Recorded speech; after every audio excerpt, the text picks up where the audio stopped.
One of the difficulties in going to Kilimanjaro is that there's no suitable base camp where you can spend some time to acclimatise. If you're going to Everest, for example, you can spend some time at 5,000 metres plus at Everest Base Camp. If you're going to walk the Inca Trail, you can spend several days in Cusco, where you can start to acclimatise at over 3,000 metres. But the two major towns at the base of Kilimanjaro, Moshi and Arusha, are not particularly high. Arusha being 1,400 metres above sea level and Moshi only 890 metres above sea level. There's really nowhere specifically where you can acclimatise within Tanzania.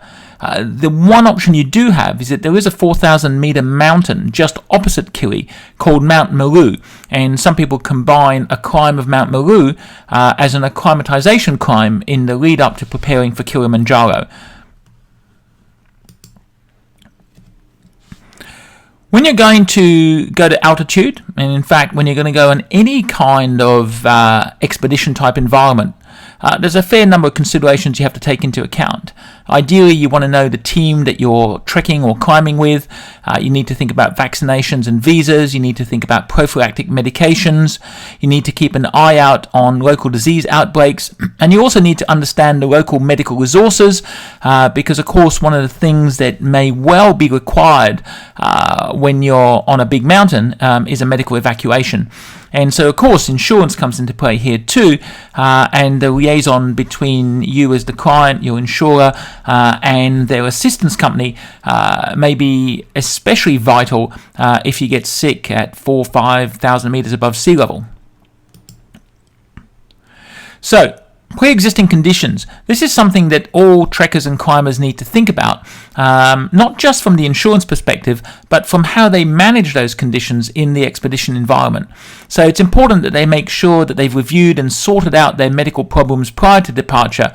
And climbers and trekkers really need to take ownership of their own health and discuss potential issues well in advance of travel with their own GP or specialist. At the end of the day, the better prepared you are for going on a trip of this nature, the less likely problems are to occur. So let's just as an example take a pre-existing diabetic. What have they got to think about in terms of preparation for climbing a mountain like Kilimanjaro or, for example, going to Nepal? Well, first of all, they are obviously at increased risk of hypo or hypoglycemic episodes. We know that at altitude you are relatively immunosuppressed, so that increases your infection risk. We know that if you're a diabetic, you can be prone to poor wound healing, and we know certainly above 5,000 meters of altitude that wounds tend to heal exceptionally poorly. And so those two things combined together can have a significant impact. Foot care becomes a particularly critical thing for diabetics when they're wearing heavy boots for prolonged periods of time. Hypoglycemic episodes can mimic high altitude cerebral edema, and it's important that the team that you're trekking with are aware of that. And of course, hypothermia is a real risk in any kind of outdoor environment.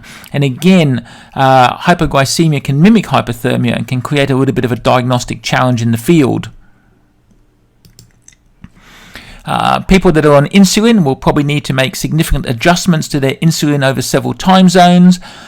We know also that at altitude, glucometers don't always work as accurately as they do at sea level, and once you get over 2,500 meters, glucometers do start to introduce minor errors. We know that Diamox or acetazolamide is often used as a prophylactic to try and minimize the incidence of acute mountain sickness. But there have also been case reports of an association between Diamox and the development of DKA. So there might be a potential contraindication that needs to be considered here in terms of the prophylactic drugs that a person might take to try and help them achieve summiting their mountain. And whilst dexamethasone is an alternative to Diamox, it might not be that useful because, as you know, steroids, generally speaking, tend to increase blood sugar levels. And finally, insulin has very particular storage requirements, and that can be quite a challenge in the expedition or high altitude environment. So you can see here a number of issues that need to be considered if you have a pre-existing condition in the form of diabetes, and the same sort of considerations really need to be undertaken or thought about for any medical condition that you might suffer before you decide to embark on a high altitude trek. or indeed any kind of expedition type trip.